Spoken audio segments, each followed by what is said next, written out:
Usai menjalani sidang kasus pencemaran nama baik di Pengadilan Negeri, PN, Serang, artis Nikita Mirzani mengaku tertawa, merasa lucu dengan isi dakwaan Jaksa Penuntut Umum, KPU.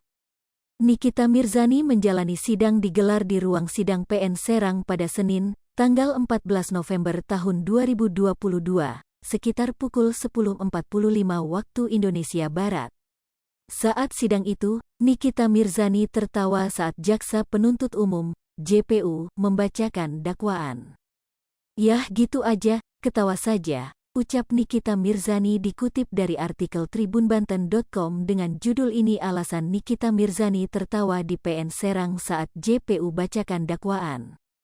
Nikita Mirzani menyebut bahwa dirinya tidak mengerti tentang isi dakwaan yang disampaikan JPU. "Kan kalian menyebut para awak media red, dengar sendiri dakwaannya seperti apa," sambung Nikita.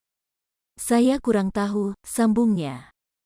Diketahui, Nikita Mirzani telah menjalani sidang kasus pencemaran nama baik yang digelar di ruang sidang utama Pengadilan Negeri Serang, pada Senin, tanggal 14 November tahun 2022.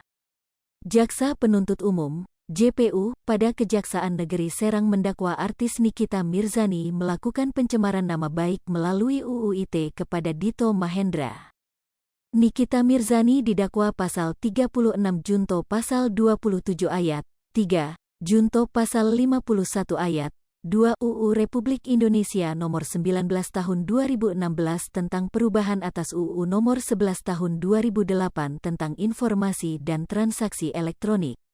Pengadilan Negeri Serang menolak permintaan Nikita Mirzani untuk menggelar sidang selanjutnya pada minggu depan. Dengan kata lain, sidang selanjutnya ditunda hingga 2 pekan, yakni pada Senin, tanggal 28 November tahun 2022 dengan agenda pembacaan eksepsi dari Nikita Mirzani. Usai mendengar dakwaan, Nikita Mirzani pun melalui kuasa hukumnya mengajukan keberatan. "Izin Yang Mulia, kami minta waktu 1 minggu terkait eksepsi," kata kuasa hukum Nikita Mirzani saat mengajukan permohonan kepada majelis hakim. Sementara itu, majelis hakim meminta waktu selama 2 minggu sehingga sidang akan digelar pada Senin, tanggal 28 November tahun 2022. Hal ini karena pada pekan depan Pengadilan Negeri Serang telah menjadwalkan pertandingan tenis. "Tidak bisa, Minggu depan kami harus menghadiri turnamen sesuai jadwal. Kami memberikan waktu 2 minggu sampai tanggal 28 November, kata majelis hakim. Namun, waktu 2 minggu untuk pengajuan keberatan itu terlalu lama. "Yang Mulia maaf kelamaan," kata Nikita. Sementara itu, Fahmi Bahmid mengaku sudah mengajukan pemindahan penahanan Nikita Mirzani sejak hari Jumat kemarin. Untuk itu, dia meminta majelis hakim mempertimbangkan. "Saya sudah mengajukan pemindahan penahanan dari hari Jumat," ucap Fahmi. Atas permohonan itu, majelis hakim akan mempertimbangkan terlebih dahulu apakah permohonan terdakwa dapat diterima atau tidak. Majelis hakim memutuskan sidang kedua akan digelar pada tanggal 28 Oktober tahun 2022. "Akan kami pertimbangkan dulu apakah permohonan terdakwa bisa diterima atau tidak. Sesuai kesepakatan persidangan akan dilanjutkan pada tanggal 28 November tahun 2022 jam 10 waktu Indonesia Barat," kata hakim.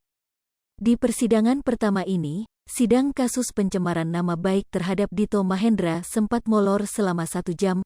Semula sidang dijadwalkan dimulai pada pukul 9 waktu Indonesia Barat, namun tertunda sehingga digelar pada pukul 10 waktu Indonesia Barat. Majelis hakim meminta para pihak agar mematuhi jadwal yang sudah ditetapkan bersama. "Kita sepakati sidang setiap jam 10 waktu Indonesia Barat. Mohon semua pihak agar bisa mematuhi jadwal yang sudah ditetapkan bersama. Jangan seperti ini mundur 2 jam, kata hakim. Hai pemirsa Sri Popo TV, jangan lupa komen, like, dan subscribe, serta tonton terus berita-berita terupdate lainnya ya.